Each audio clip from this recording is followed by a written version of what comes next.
Hi, I'm Michelle Campbell with Campbell Merrill. And I'm Mary Canty Merrill with Campbell Merrill. And this afternoon we'll be sharing with you the whole concept of setting the team's vision, really walking you through the importance of setting that vision. There's 5 key areas that I really want to focus in on today and make sure that you grab hold to.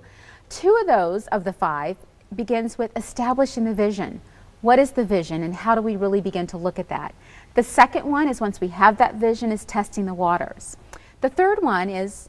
It's getting buy-in, and that is ensuring that your vision is compelling enough for people to want to be a part of what it is that you're trying to do. Commitment. It drives the commitment piece. Absolutely. And once we have that buy-in, then we begin to energize and inspire. Really looking at how do we take everyone and get them committed to what we're talking about. And the last one, which is critical, is... It is the execution piece. It is moving beyond just mere planning and going into the doing and living that vision, actually making it come alive. Right. So today, with the whole concept of setting the team's vision, again, we'll be looking at the vision, testing the waters, getting the buy-ins, energizing, inspiring, and executing. So I'm going to jot those up here as we begin to talk through them. Okay. And so it's setting the team's vision.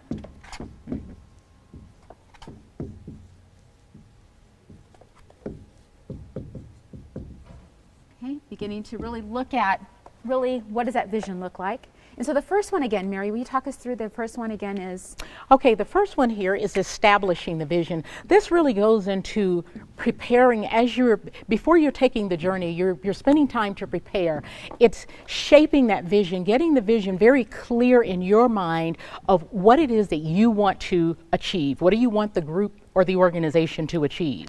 And having a clear sense of that and being able to take that clarity and articulate it to other people. Yeah, and it's so interesting. You know, many times when we're working with corporations and organizations, and they begin to look at what is the vision, what is the concept that we're putting our heads and thoughts around. It really then, we are committed as a team to execute it, but really are our stakeholders committed to executing it? Do the consumers really even want the product we're talking about? And that's the second piece that we talk about with testing the waters. It's testing the waters, absolutely. And testing the waters, it's just sort of piloting, sending out feelers to those individuals who are in your constituency. This is what my intention is, this is where I'm thinking of going, and this is how I'm thinking it will make a positive impact in terms of the organization's bottom line. So it's getting that, testing the waters to be able to get that buy-in. Yeah. And you know, many times this is the piece that people don't take the time to do. It's establishing those focus groups. Really call upon those within that claim to be your friend that day, but maybe those that don't even know what you're talking about. Really taking that time, it is crucial that you get that quantitative and qualitative data to figure out is what we're doing as we go down this path equitable. The third thing is really getting the buy-in, getting the buy-in. And getting the buy-in, it really is about not gaining compliance or forcing compliance, but people actually feel committed. So there is a difference between compliance and commitment. The compliance people, it's where you really need to feel that you have to force or influence to get people to do or go wherever it is that you want to go. The commitment actually comes from within the individual.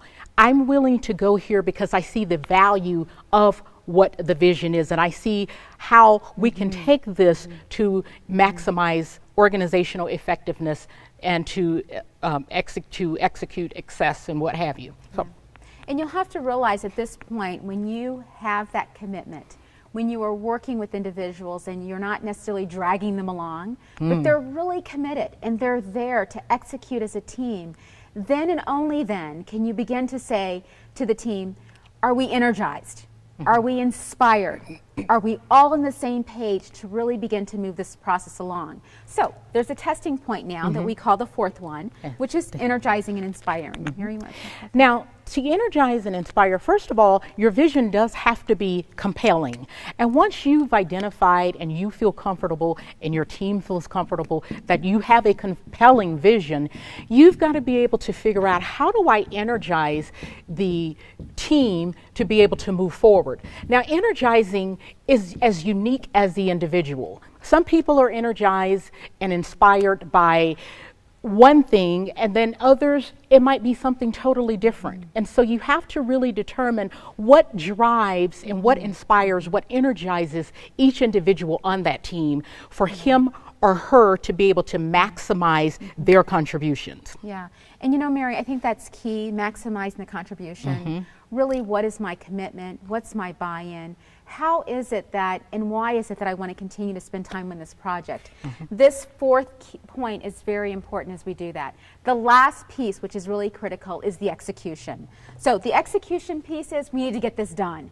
We're off the spinning of the wheel anymore. We're really ready to move this forward. So the execution. And when you get down to the execution piece, it's about living that vision every day, whether that's in your work role, your role in the organization. Every day you are living that vision. You are modeling the values. You're modeling what is important.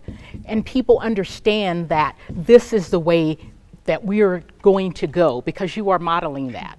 And you're giving people something, you're providing that guidance and that inspiration and that opportunity for them to move forth. Yeah, and you know, with each one of these 5 areas, again, we talked about the vision, testing the waters, getting the buy-in, inspiring and energizing, and most importantly, executing. I have to say, and Marian, I don't know if you can even, in our experience, that there's many times that you have to go back and repeat some of the ones that we thought were going to be completed. Because you may lose new team members, you may add new team members. The vision may change just a little bit, but no matter what it is, there's the 5 steps that's really critical in being able to set the team's vision. Right, and this process, when we take a look at it, as Michelle has already indicated, it's not that you start with number 1 and you end up with 5 and you're done, but as new team members come, our team members go, the dynamics of the team will change. The vision will remain the same, and then, you know, who knows, the vision may even change. You may decide, after we've started down this path, we've now graduated to move here. And if that happens, we'll just need to go through the process again, test the waters. What is this going to do for us? How are we going to achieve our goals? How are we going to embrace this whole process of where, when, and then how do we get there?